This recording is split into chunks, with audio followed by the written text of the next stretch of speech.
I'm going to introduce. You could stand there for a long, long time. I've been fortunate knowing Ebby for 17 years. That's the length of time I know girl, too. I met Ebby 17 years ago. You met him almost 24 years ago. Call it what you will, grace of God.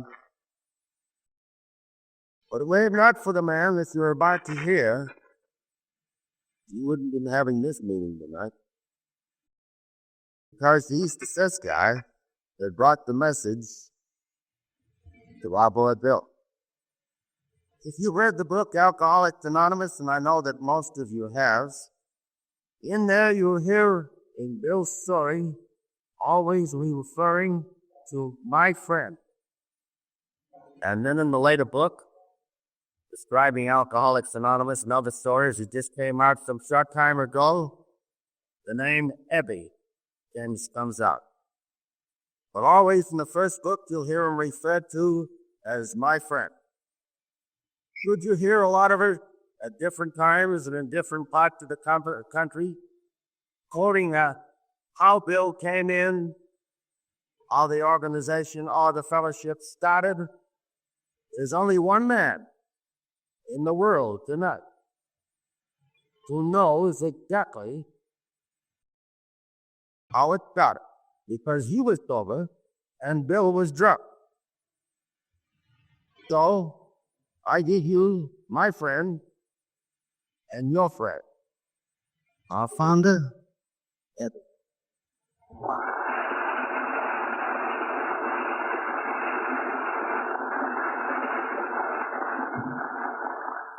Hi, Goodberg. Victor, my name is Ebby, and I'm an alcoholic.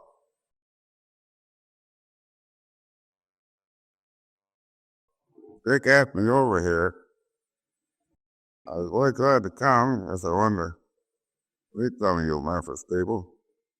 But I had an idea. I was one of 2 or 3 speakers, and I didn't know I was going to hold this thing down for 40 or 45 minutes. And back home in Dallas, I'm known as the world's shortest speaker. They used me back there on a different clothes for the 10-minute and 15-minute spot. So I don't know how I'm going to go about holding down for 45 minutes, but I do the best I can. As I say, I've been living in Texas for 5 years now. Maybe I've gotten enough of that Texas braggadocio somewhere in my system. Maybe I was sore, so I can pull some of that out of the hack. There's a story I heard a year or 2 after I got in Dallas. Oh, it's sick of what I fancy. I hope you indulge me, let me tell it. The Texas Rancher drove over to his nearest neighbor, about 15 miles, and the way he said to go to town, and like a day of it. That's all right. Got his hat, and he got in the car, and he started out. As soon as we got out of sight of the ranch house, and opened up the fist of bourbon. Had a good long pull on the bottle, and my freak guy said, you know, there was 2,000 bulls in Fort Royce the day before yesterday. After was said, they drove on a while and came to a gate, and they had opened that. They had another pour of the bottle, and a second guy said, you know, I shipped 2,500 bulls from my sighting 4 or 5 days ago. So they drove on, and just before they got to the main state highway, they stopped for a third dead pucker, and the first rancher said again, you know, I think we're the 2 biggest bull shippers in Texas.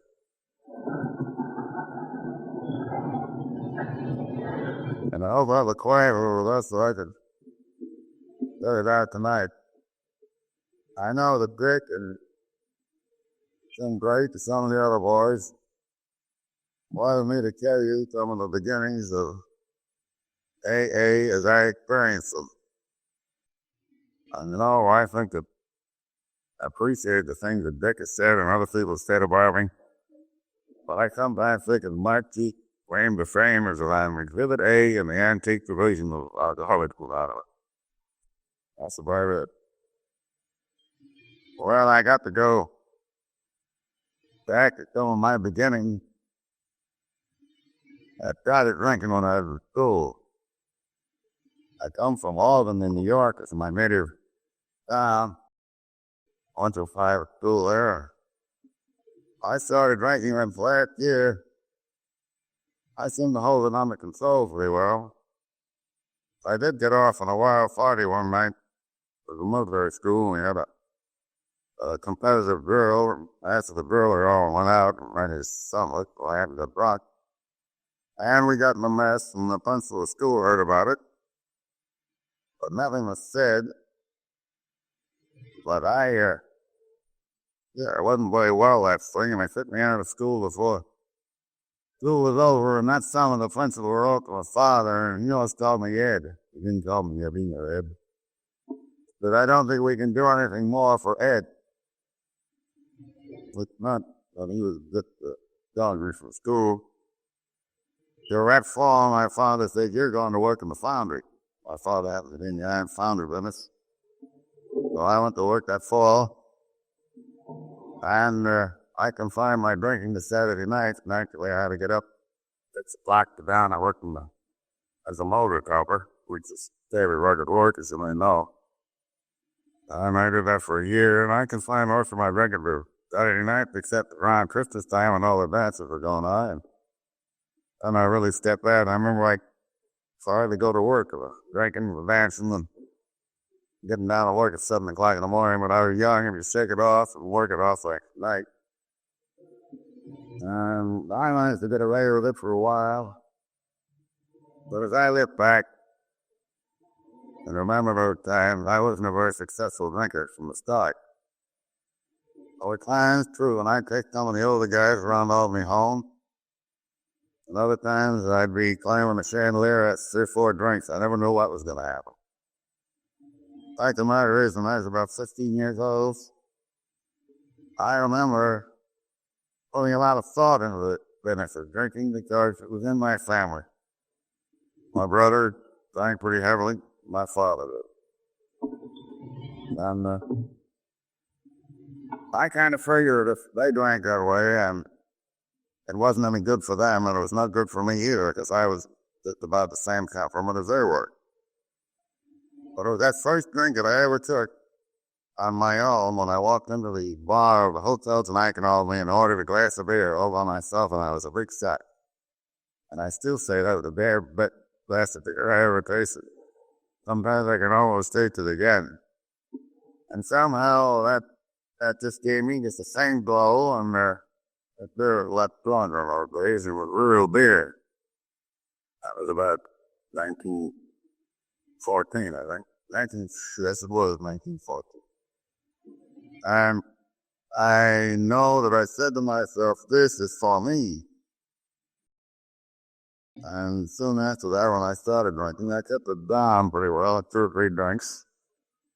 I used to go out of an evening that spring.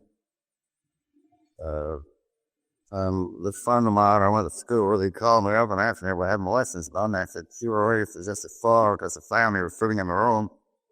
And I said, sure, Andy, I'll go out and have a chocolate milk. I got time. Well, we were frothing chocolate milk. But I managed to get home by 11 o'clock, so nobody knew anything about it. But I know the effect and the taste of alcohol is fascinating to me from the beginning. And later on, I read a book called The Common Sense of Drinking, from which a lot of area was taken by Dick Truebody.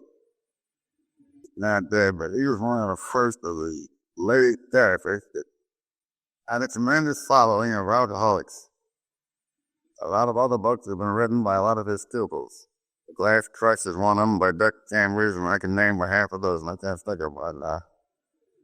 But he said in that book that the difference between an alcoholic and a heavy drinker was that the heavy drinker might drink just as much on a given night as the alcoholic, but the next day was another day to him, and he went to work, and the first thing in the awakening in the morning was the office. While the first stop that the alcoholic had was the night before, and where could he get the next drink that could bring that party back again? And that always appealed to me because that's the way I work. I forget business and want to get somewhere where I could get with a gang again. And he said the effect of alcohol on people of your type It's too fascinating. You can't handle it. But I knew that. But I knew then that a couple were drinking in my family. I figured out I better stay away from it, but I never did once I had that drink. By the time went on, I, of course, got into a lot of more trouble. And the family business broke off. It was one of those things to do with that running since 1852, and it broke up in 1922. And I was more or less on the loose and going from one job to another and getting in more trouble all the time. Our drinking was increasing. I didn't get overseas in World War I, but I was in the outfit that was stationed around right in my hometown of Albany. And in the state army there, I got to be second lieutenant in this outfit, and we always had a jug in the officers' quarters because it was the biggest in one of the corners right near the armory. And always somehow managed to get a barrel of whiskey, and we could get it because those were the days of prescription. Doctor would issue you a prescription during Prohibition, and you'd go in and get this pint of whiskey, but we got it all we wanted. We got that gallon jug filled repeatedly. And there was a pretty two-fisted drinking crowd, and they were all over it, my lord. Well, finally, we got into a jam one night. We got a taxi wreck, and I just got superficial cut from my lower lip and in face. But I was kind of a bloody mess with it, bleeding a lot. My father came in, I was sitting on the bed, and he says, "You get out of that National Guard tomorrow morning." He said, "Or you leave my house." Well, I didn't feel like leaving his house last night, so late that afternoon I woke up and what's happening, I was going to resign, request to be put on the reserve. So that ended my National Guard career and that phase of the drinking. But things got worse, and my father and mother died in 27, my father in 29. And I was kicking around them pretty bad. I inherited the money from my father. I should have had sense enough to take care of us, but I didn't. I lost half of it overnight in the stock market crash, and the rest I did down the drain over a period of a year and a half. We used to summer in Vermont, and it was there that I met Bill Wilson, but it was longer ago than 24 years ago.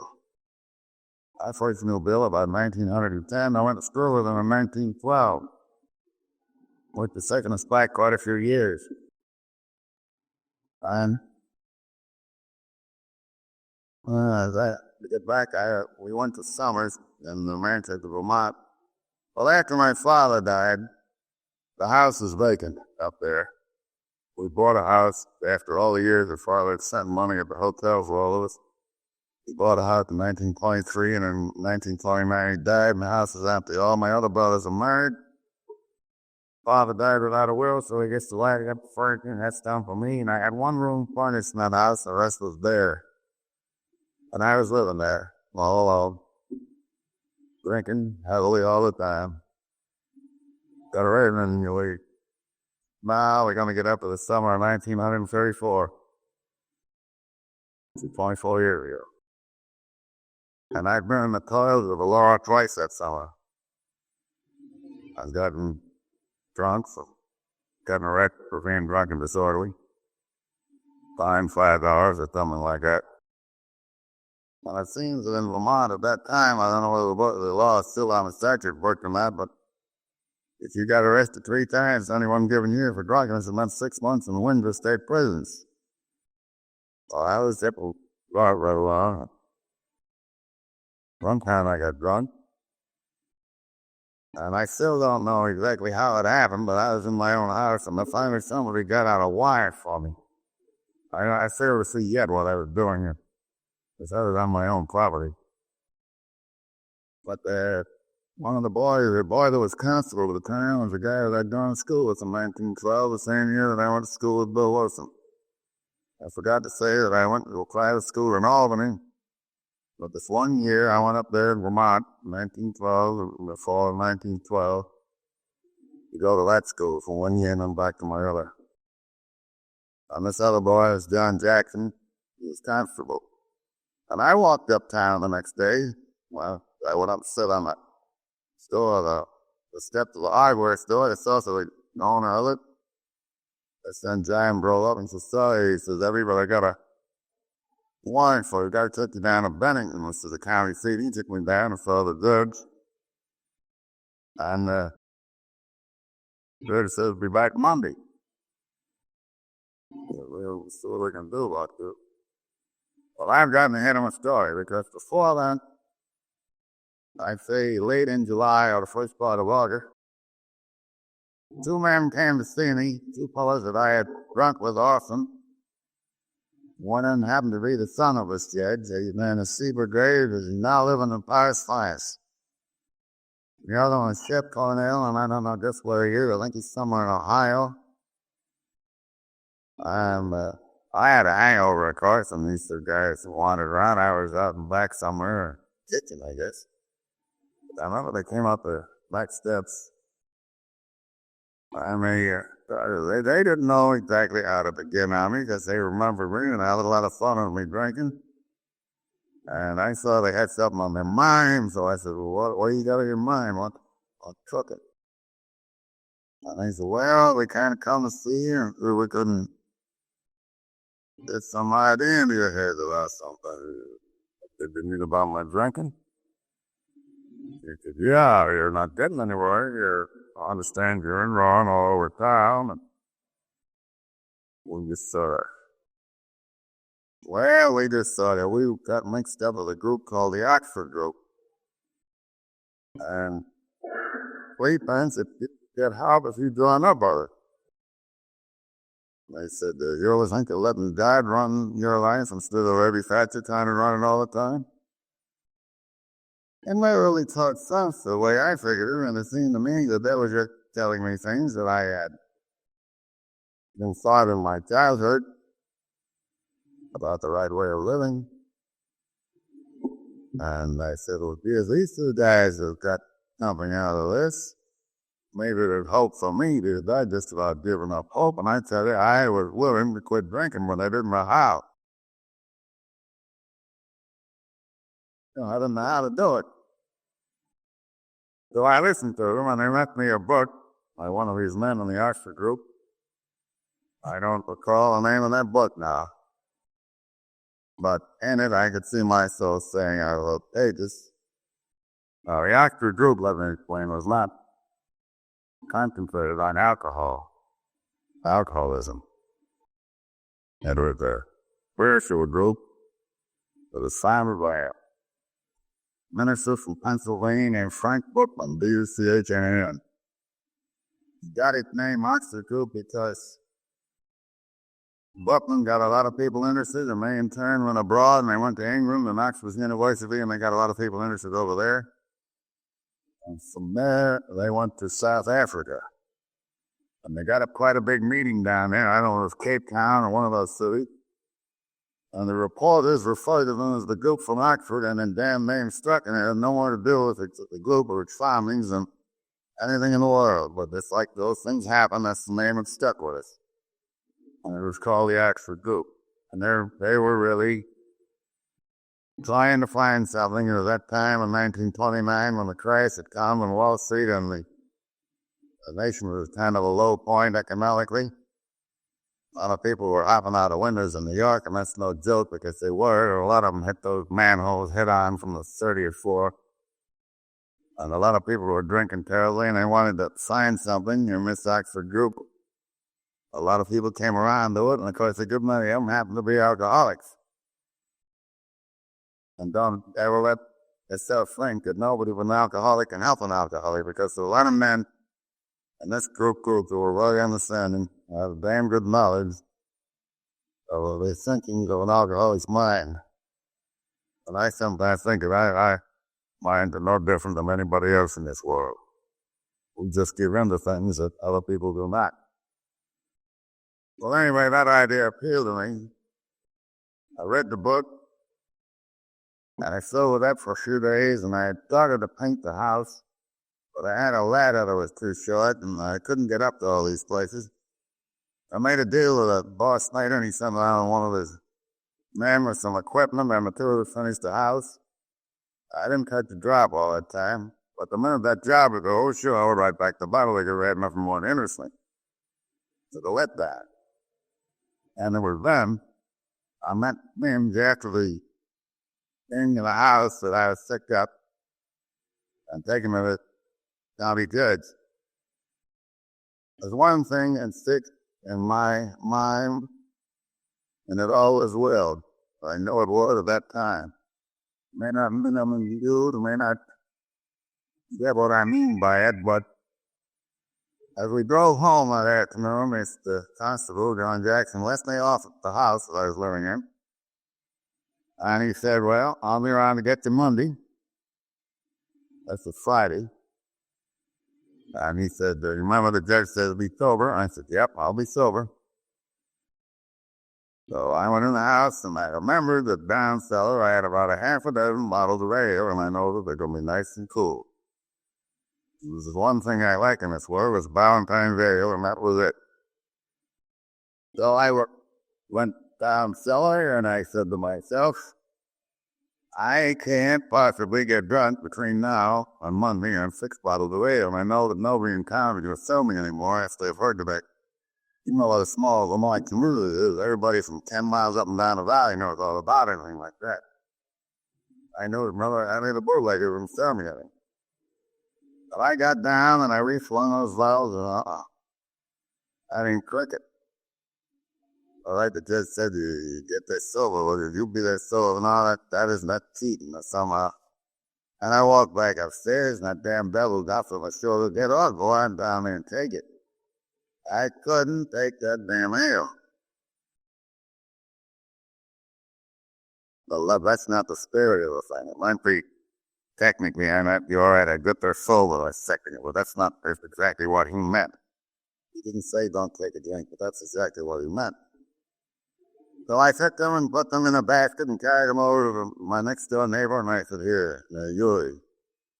And that minute I had a victory. I know that. I had something that was just like a weight being lifted from my shoulders. I've often thought about it in later years when I started drinking again, why I couldn't recapture that feeling that I had then. But perhaps that's further see. Thin cloud. And later on, you get a more mature, if I may use the word, outlook. But I don't think if you have a slip, you never go back to that. Well, as it turned out, I went down there Monday, and there had been a third man come to see me, too. His name was Roland Hazard. And he was a pretty swell gent, too. I never knew him. I never met him before. These other 2 guys I had.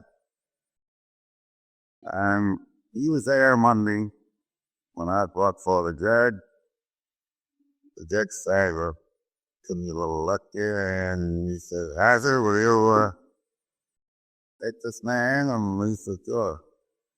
So I was released from my own cognizance, and the charges were dropped. And this guy took me, and he took me back home and left me there. And a few days later, I closed the house up, went down and stayed with him.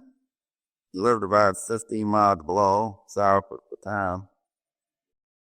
And then we went on down to New York. And I stayed with Chuck Cornell and one of these other tribes that come to see me. I stayed there about a month, I guess. And during that time, we made a trip back to Vermont, Hazard and I, and 2 weeks after I was connected with the Foxford group, I worked as a much looser membership than Alcoholics Anonymous. I really think. I went back up me out speaking. The first weekend that I went out speaking, we went up through Vermont. I spoke in a junior college, 2 churches, town meeting hall, and someplace else, all in 2 nights. 2 afternoons and 2 nights. And I still don't know what I talked about. But I just felt good about the whole thing and really figured that these guys must have something, that there must be a higher power, because they were the ones that originated the phrase, believe in a higher God or a higher power, or do you understand him? And it was while I was doing this and going back to New York, I heard about Bill. I hadn't seen Bill, I don't believe, for over a year, although Bill, you see, was born and raised in the town 6 miles north of the town of Manchester, Vermont, where I used to summer. Offer quite a few winters there.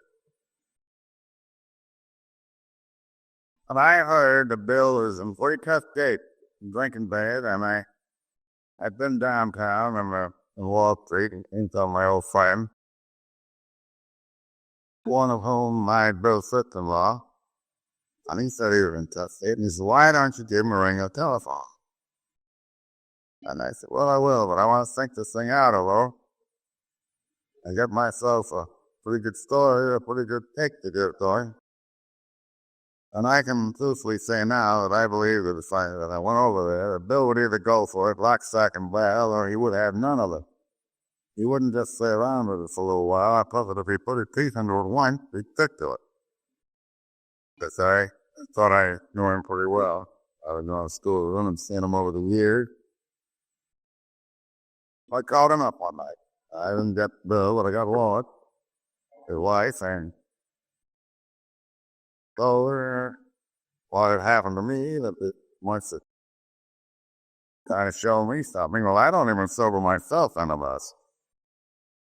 But possibly 6 to 7 weeks. But I think sometimes the initial effect that we get from a thing is we're more powerful then than we are later on. We get stale. Well, anyway, Roy said, why smoke to dinner? All right.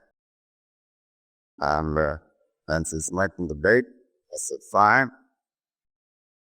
So that night, I went over at 5:30, I guess, in the evening. And when I rang the bell at 182 Clinton Street, the only person home was an old quarterman named Green, who I've known for years. He'd been with the family. And Royce's family, that is. And he said they're both out. Both Mrs. Wilson and Mr. Wilson are out. Come on in. So pretty soon Bill appeared, and he's been drinking, but he wasn't too bad. And said hello, and we're sitting and everything, and he's kind of making around. Then he made an excuse. He had to go out and get the ice cream, something else to supper, and of course I know where you're going after. I didn't say that. I've done this a long time myself. And Lois came in. And there was another girl invited. There was a girl invited because she lived upstairs and had made the place in this apartment. So we always had to have a dinner. And Bill's got a little goblet in the book about again across the kitchen table, but it don't make any difference. The idea is there. Now we had dinner, and then we all moved upstairs, and those houses, and in the back there in the east, lost the living rooms on the second floor. So we moved up on the second floor, and after a little hemming and hawing, Lois said, well, let's hear about yourself. So I started in. I guess they got me wound up, and I guess I started to put there at 1 o'clock in the morning. And I remember Bill said I walked the subway with her. And I knew that he wasn't going to go for a drink, or if he had a bottle in the house anyway. And on the way over, he put his arms around my shoulder, just flowing in the subway. So I don't know what you got, kid, but you got something, and I want to get it. Well, he didn't stop drinking right away any more than I had started drinking back there that summer when the Dr. Group boys came to see me. But the idea was in there, and the idea happened to get in Bill's head. And at that time, I had moved to a mission in 1st Avenue and 23rd Street, New York. He was run by Calvary Episcopal Church, called Calvary Mission, and was run under the auspices of this Oxford group. It was just a typical so-called Bowery mission. We had 12 men who were running it, and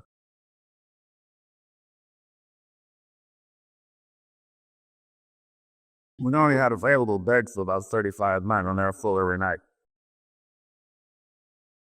Well, I was living there, and about 2 nights after I'd been over to see Bill, he appeared at the mission.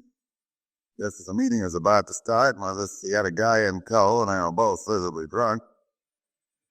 but not too bad. I'm long about a great many of that was those meetings there were called testimonial, maybe. You had a man up on the platform, and he would call on various men in the audience and get up, say what they'd found. Of course, most of them were doing it just to get a place to sleep. They called taking a nerve bath for dad to get a flop. That's why they express it. Well, in the midst of all these proceedings, Bill gets up and walks up to the platform, and he's about 6'3", you know. He leans his elbow on the piano, and he said, louder. And the superintendent said, get him down. It's just them pulling man out of there. It's a long go. Let's see what you got to say. The guy gave you a dirty look. Let Bill talk. And 3 days later, this was sometime late in November, as I've been talking to Jim and Dick and some of the other boys. I wish that either Bill or I or somebody kept a battery back there so that we could remember dates. And that son turned to know so I saw it, because you go back 24 years and you turn out to the left, you recall things accurately. But this is sometime late in November in 1934. And a few days later, the Bill got himself a taxi cab and 2 or 3 bottles of beer and went up to Towns Hospital in Central Park West. When I heard he was up there, I guess it was the next day, I went up to see him. Because I made up my mind that having tried this with Bill, it was up to me to take it out, which I think is a true thing in every AA 12-step case you go on. If you're going to do it, don't spread yourself too thin and take on 25 or 30 people. I'd rather see you concentrate on 1 or 2. But I don't know whether I'm my brother's keeper or not. But I do think that if you start and put something in a man's mind and possibly in his heart and soul, you got to stick with him through a tough spot as well as his victories. If you're the one that started, and it's up to you to be able to get on his feet. Well, I called Bill up there, and we had 2 packs, and got eyes. One crack down around Wall Street, and wanted to make a few little moves in there, and I kept riding herd on him, as they say out in Texas. So I rode herd on him. And he came around, and he began to attend Oxford group meetings, which I might add are exactly the same as AA. They had a leader. That's what they call it. They didn't call it chairman. They called it the leader and 3 or 4 speakers. And Bear sat many times in Calvary House in Gramercy Park North in New York City. And later on, when we slipped from the Oxford group and became Alcoholics Anonymous, we went back to that place and had our meetings there up to about 2 years ago. The original Manhattan group. Of course, Ohio, Cleveland, and one of the other cities, claim that they are the original AA, but because there was a clear succession right through from the Oxford group meetings until the time we broke off, and the meetings went to Evan Bill's house, and then they went to Gangway Hall on 57th Street, from there to Bud Taylor's shop on 5th Avenue. We occupied one of the floors of the Taylor shop. And then there's the direct fixation. I don't care whether Cleveland or anybody else claims their first group. It makes total difference if things get started. So Will and I were together a great deal at Fort Warner, and then I went back to Albany in 1936. And Bill went on to found AA. He's really the one. I just had something to do with giving him the idea. He went on to the Dr. Bob on AA. And in 1937, I had a flip. I fell off the wagon after 2 years and 7 months, which is slightly different from that DuPont song. The DuPont song made me fall off a month after I talked to Bill, but that wasn't so. 2 years, 6 months later. And I had to go through trouble off and on. If I want to go back and count the years, I can count possibly 15 years, a complete variety out of the 24, maybe 16 years. But they were longer for 16 months and 8 months and 7 months and so on. And summer of 1953, I was again in New York City drinking. When I walked into the intergroup one day, and Hazel Wright, one of the secretaries there, said, "I think I've got a man that can help you. We've got something real and something casual." And she said, "I'm going to call him right away." And she told the man, "Come down to see me." He says, "Where are you drinking?" I said, "Around the third area." He said, "Come on, let's go." And he said, "I ran into Ebby Grave, the man who originally came to see you over on Pirate Science." He said, "How's old Ebby doing?" I said, "I don't know Ebby, but I hear he's not doing at all." Well, he told me that you didn't have a chance there in New York, and we don't think you have. I said, "I know damn well I haven't been licked. I can't throw it off. At least how am I going to protect it?" Well, I said, "I don't know about that." Well, he expounded on the virtues of Texas and the good old American ways of living, and we're still down and refucked the country. He gave me $5 and bought me another drink and said, "I'll see you tomorrow night." So he did, and repeated the performance. Of course, I worked him for another $5, that's for sure, and a few more drink. And that was Thursday night. I said, "I'm not going to see you anymore," but the offer still holds good. Saturday morning, I walked over to his apartment building, and he was outside. He coming in one door, and I was going in the other. I said, "Charlie, here I am." They were Charlie Mopen. And I said, "Here I am." He said, "You ready to go to Texas?" "I don't know about Texas," I said, "but I'm ready to quit drinking." I had another drink last night. So he picked me up in his apartment and got me some clean clothes and a shower with that badly needed. That night he called up Ole Lancaster in Dallas and said, "How about taking this guy down there?" "All right," he said, "send the Yankee son of a bitch down." I could hear Ole booing to that. I said, "Well, the next he got a reservation last night, American Airlines for Sunday evening, the Sunday before Labor Day, September 6th. And the dirty so-and-so never even gave me a drink. After 3 months plus, I got on board that plane. I didn't know whether it was on a plane or a ferry boat or where I was. And I got off the plane or the land flap. I would have been offshore in Harrow, not as seven it was. I got off that plane, and the first time out of it, they know someone had that thing rolled up, and I was down on the step. I had enough flying for one night.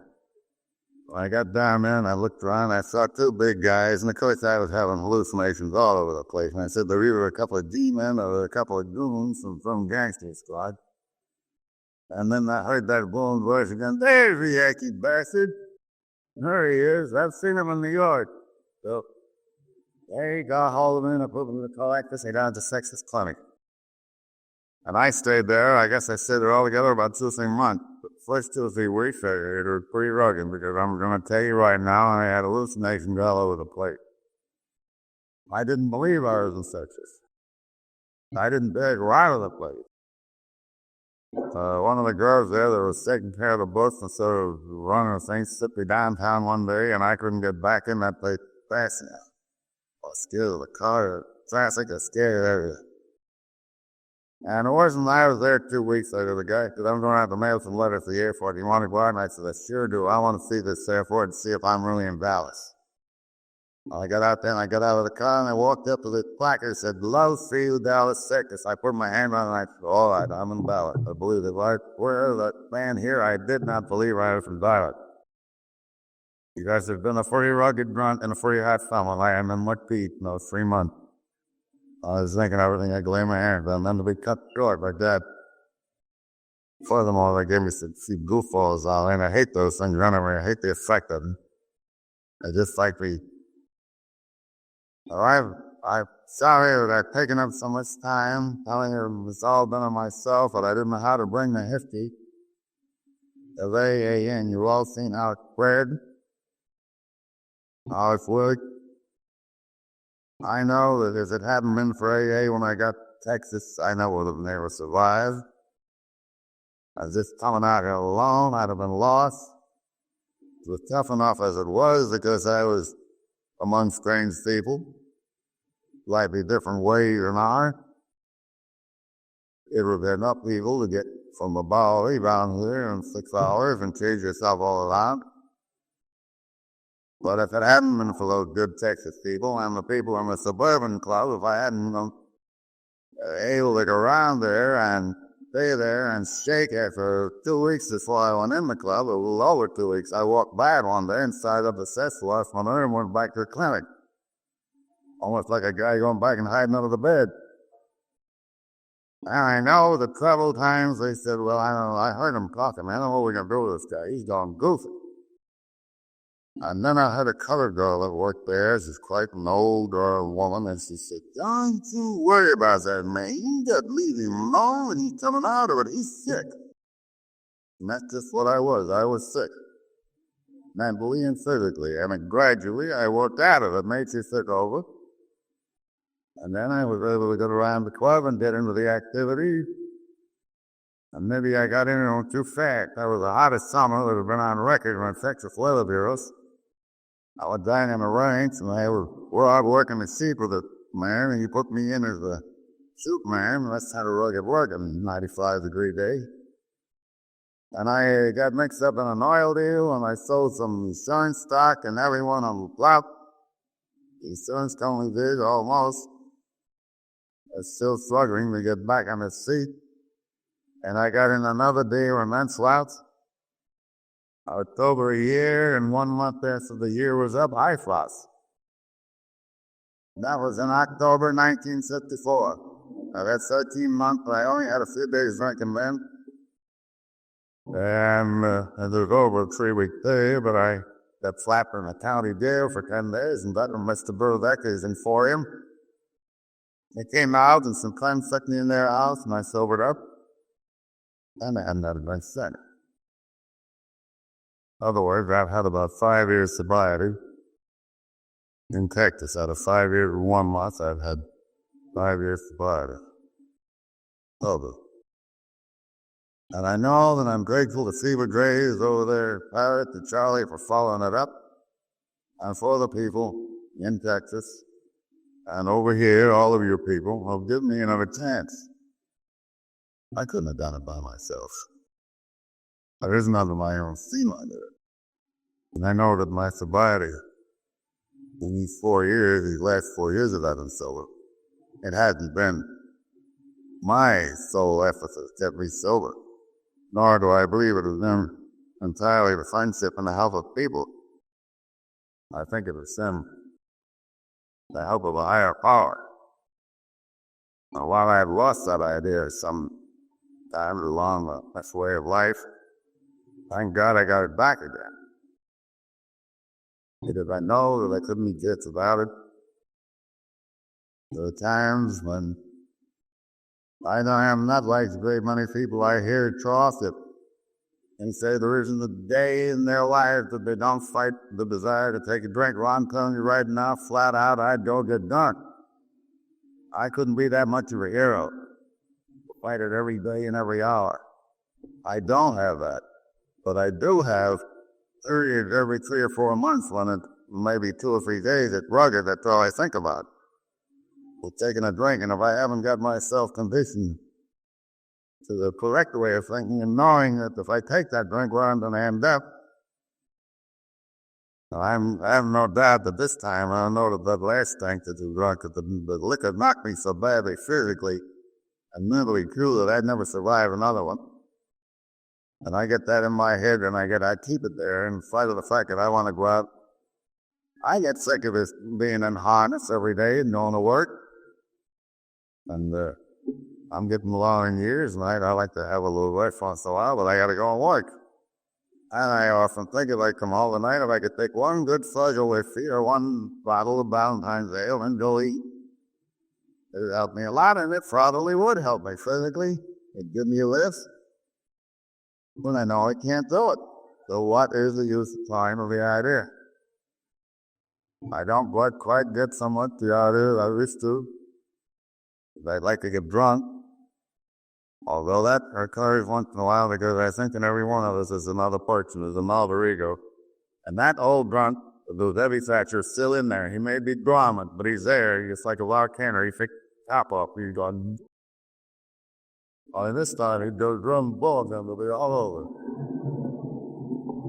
And I haven't got anything much more to say except take your AA. You sit to that. And I think that you'll find that they're having any trouble, we'll find help there. I want to thank Dick and I want to thank the other members and all you people who've entertained me, and I sure have enjoyed coming to Memphis. Thank you.